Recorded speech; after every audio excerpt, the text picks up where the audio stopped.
Today's guest is someone who knows what it's like to wake up one day and realize you've been living inside someone else's story. Shelley McIntyre is a reinvention partner for Gen X professionals, and she's the founder of Burn the Map Coaching. After a long career in corporate strategy and tech, she left the titles and the job behind to help others reclaim their identity and build something real. Her mirror moment came when she realized that the corporate mask she'd worn for years simply no longer fit, and that true success meant rediscovering the person underneath the mask. This is a conversation about grief, identity, and the off-gassing phase that follows when you finally exhale the story that isn't yours anymore. So let's get started. In the mirror light I see what's true. The spark in me, the spark in you. One cup, one truth, one little fire. Morning voices climbing higher. So grab your cup, let's spark it up. Shelley, welcome to Morning Cup of Brand Spark. Thank you for joining me today. Thanks for having me, Gina. Well, before we jump in, I'll ask you what I ask everybody. What's in your cup today? I've got 2 cups. One has coffee and the other has water. So you're double right now. Yep, double fisting it. But it's super early for you. Where in the world are you? I'm in Seattle, Washington, and the sun has finally come up. We're in the big dark, as we call it, in the winter. But yeah, it's a lovely fall day today. Oh, that's awesome. I haven't been to Seattle in, I want to say, more than 20 years now. Hmm. But it was by far one of my favorite cities in the U.S. So it's definitely somewhere that I would live. It's awesome there. Beautiful. Well, I was really looking forward to speaking with you today, and it's fun. I said this right before we hit record as well. We speak a lot of the same language. Me with brand strategy, of course, and you with career transformation for Gen X professionals. There's Right. like a lot of parallels in holding up a mirror to yourself, or for someone else to hold the mirror so they can see themselves a little bit more clearly. Yes. Right? But before we go into your mirror moment, I'd love to ask you a little bit about your business. You call it Burn the Map Coaching. I so love the name. I love it. Thank What you. does what does Burn the Map mean to you? It means to me that, a lot of people were told what path to follow when they were, in high school and getting into college. And we were kind of led to believe that our careers would resemble the careers of the generation before us. So you go and you work your corporate career until you retire, and then you retire and you play golf. Well, the Gen X people that you and I talk to, they kind of wake up one day and say, I don't want this. But For maybe I sure. never wanted this. And I don't want the rest of my days to look like my parents. I don't even like golf. I don't even think I want to retire because I see what happens to people when they retire and they really fade away quickly. So what is the path that I am supposed to be taking when I only have one model for it? So to me, burn the map is let's just get rid of that old plan Hmm. and figure out what's right for you as an individual. And I very much agree. We are all individuals, and what works for one of us is just not the same as the other. Yeah, that's right. Really have to think about that individuality. And for you, how did you know you were ready to take off your corporate mask yourself? Because you were in corporate for a while. Yeah, I was in corporate for basically my entire career up to then, about 25 years. And I, we all have this corporate mask that we wear that is an adaptation to our surroundings and our situation and our role. And it really does help us. There's nothing wrong with having this corporate mask. But mine was starting to get cracks in it. So I was in this role where I was kind of going by the seat of my pants a little bit. My heart wasn't in it anymore, and I was really doing this big investigation about what was actually meaningful to me about the job, about my own life. And the job that I was in, which looked amazing on paper, I was starting to get really dissatisfied with, and it was getting harder to show up to work, and I noticed that some of my coworkers were like, "What is she still doing here?" Really? Yes. Did everyone say anything to you?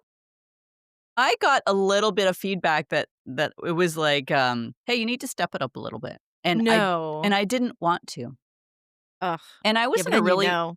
Yeah, and I was in a really senior position, and that's when kind of the little bird on the shoulder was like, "Hey, it's time to go."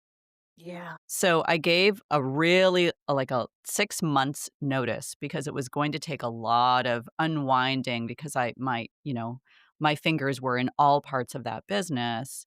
So we gave a lot of notice and, I planned to take a big break and do some exploration and figure out the next thing, maybe the next job. I didn't know yet. And then my last day was in the first week of the COVID-19 Oh, lockdown. really? Mhm.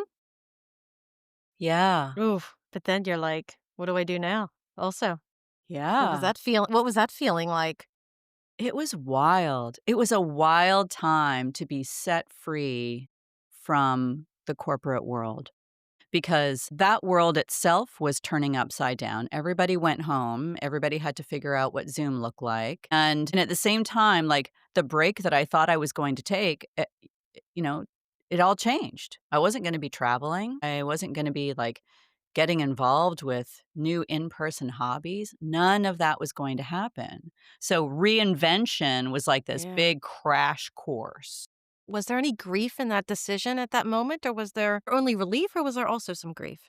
Well, it's funny that you say grief Yeah. because I had been doing some investigating for several months prior, actually, probably almost a year prior, about where those meaningful conversations were happening. And it led me through like experiential marketing and immersive theater. And I was doing all this investigating. And where it landed me was with the death care community. And I met all these great people. I went to a conference called Endwell in San Francisco with all these death care innovators and death doulas and grief coaches. And I started meeting all these amazing people.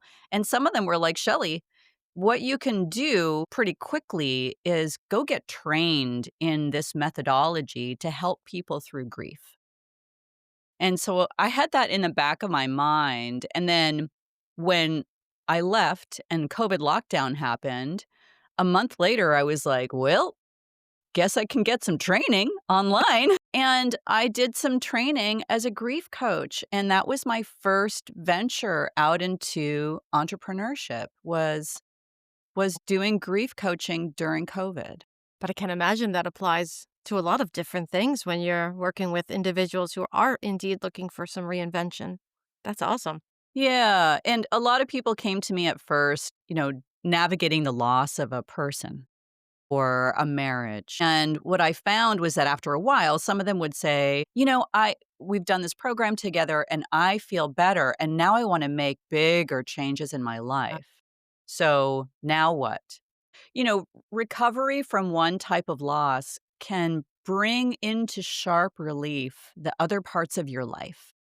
And you start looking around with more discernment, saying, what else is broken? What else is not working for me anymore?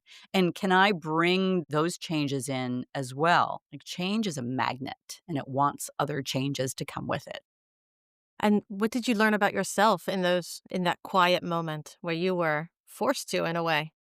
Well, this is very related to the mirror moment that you talk Yeah. about a lot, which is like that mask that I was wearing where, I had these business suits and harsh skirts and I wore a lot of black and my hair was very harsh. And what I realized is like that's not actually me. That was part of the adaptive mask and it worked for me. But there is this squishy artist under it all that I need to meet again. I think I had lost touch with her. Yeah, and then unleash that again. Yeah, absolutely. Definitely, that's different when you're in corporate. It's very much you play the part, right? You Yeah, look the part, you play the part, and you're sure. not going to get the corner office if you don't. Mhm. Yeah, and we're from the generation that taught the women, well, you just have to be and look and act like a man, right? You Mm. you just have to have Mhm. these masculine, high testosterone qualities to get ahead in the corporate world, Mhm. and that's so restrictive. It is. Yeah. Have you read the book Nice Girls Don't Get the Corner Office? I it No, that was sounds it great. was it was a great and a horrible book at the same time. It's the Yeah. kind of book that explains, and some of it is a bit sarcastic, right? But the advice is you're not going to move up or you're not going to get that job that you've always wanted if you are baking muffins for your team in the morning. I read the book and this was mid-career for me when I read it, Mm. and I was known for actually baking muffins and bringing them into the Dutch company I worked for. And it's one of the only books I actually kept because I highlighted that and I kind of put a big FU next to it. Like, Yeah. that is me, and I will not change who I am to Yeah. conform into that. So it was an eye opener because it really does try and put you into a box, into the masculine male box of this is what's expected of you as a woman. I contracted at a big tech company for several years, and what I observed there is that the women who are in positions of power all came across as so mean. And, like, Yeah. it was such a bummer, and I knew that they were good people, and I knew that they were adapting to their environments and what they believed was required of them, Mhm. but it made it clear to me that, like, I can't play here legitimately. No, This is not my world. you will never be yourself Mm-mm. in that environment. So you had this moment of the mask, right? Of Yeah. taking off the mask and realizing who you really were at that age. And that's of course what you're helping other people do now. Yes. How does that feel that you're able to actually bring that to others?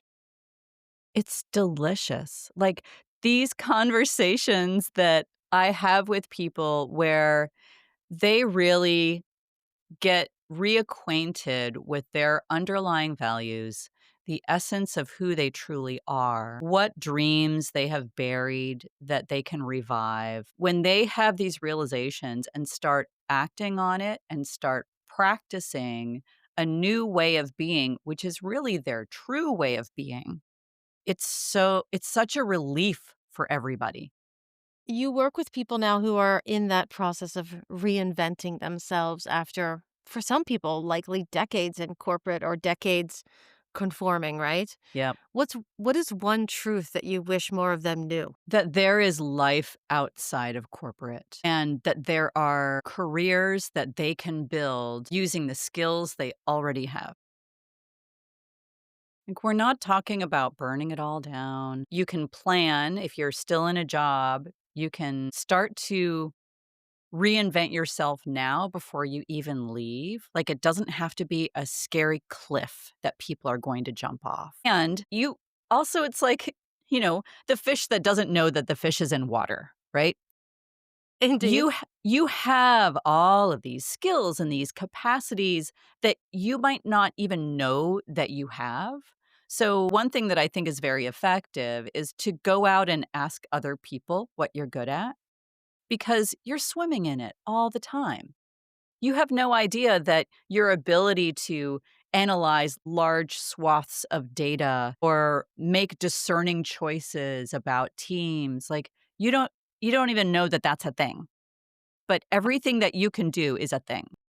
It is, and I always say you can't smell your own house. Yeah, I If you love walk into that. someone else's house, you can totally smell it. But that Yeah. person, they don't smell anything anymore. I can't tell you how many times somebody visits and I spray my rituals or whatever spray down, and then I don't smell anything. And they walk Yeah. in and go, wow, it smells so good in here. Like, what is that scent? Like, I don't smell anything. It is that concept, right? You don't see, and having somebody else mirror that for you is so powerful. Yeah, I love that concept that you're nose deaf to your own Yes. skills. Yes, totally.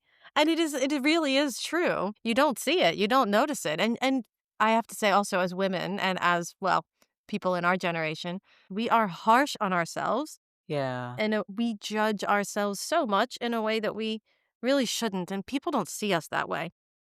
That's exactly right, and this is why I do this big essence exercise with every single client that comes my way, where we do have them go out and gather evidence.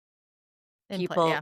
Yeah, like, they go out to their friends and colleagues and family members and say, "When I'm operating at my best, what am I like?"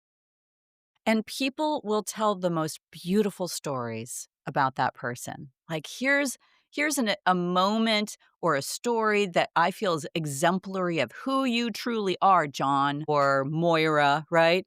Yeah. Like, you showed up in this moment and nobody asked you. You organized all of this stuff. You were so selfless. And then the clients are like, I guess I am like that because I have evidence. It's not like me fluffing them up. No way. They What a realization. My. It's so beautiful. And then we can keep coming back to that. I usually take all of those stories and I distill them into 5 words. And then we can use that as this touchstone. Like, okay, if you're going to make a decision or if you're going to explore a future career, you're going to start a business, if you could come from that place of full essence, what choice would you make? And if you could tell yourself, your younger self, let's put it that way, Yeah. one thing about success, what would that be? I think it would be it doesn't look like your dad's success. You don't have to follow that path. You can forge your own. Yeah, exactly. Give yourself permission. I think many people just Well, they wait. They wait for other people to give them permission. And then they are dismayed to find that it's not coming. I love what you're doing. I think it's so important. A lot of people, especially women, feel like they're stuck or they Yeah. feel unhappy or they feel, I don't know what to do with myself now, but it's not over. For everyone listening, this is the perfect moment for you to reinvent. It's awesome. Absolutely. Shelley, thank you so, so much for joining me. Is there anything that you'd like to say before we head out? And where can people find you? Thank you. Yes, I also have a podcast. It's called Burn the Map, and that is available wherever fine podcasts are sold. And people can find me on my website, which is burnthemapcoaching.com. Thank you so much. I wish you an awesome rest of your morning. And I'm off to make some dinner. Thanks so much, Gina. Well, that was Morning Cup of Brand Spark, a reminder that clarity doesn't always mean certainty. Sometimes it just means taking off the mask so you can breathe again. Thank you to Shelley from Burn the Map Coaching for reminding us that reinvention isn't about burning bridges. It's actually about burning the map so you can finally find your very own way. If this conversation made you pause, share it with someone who might need to hear it today. Until next time, keep your coffee warm and your clarity close. In the mirror light I see what's true.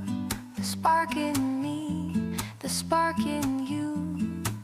One cup, one truth, one little fire. Morning voices climbing higher. So grab your cup, let's spark it up.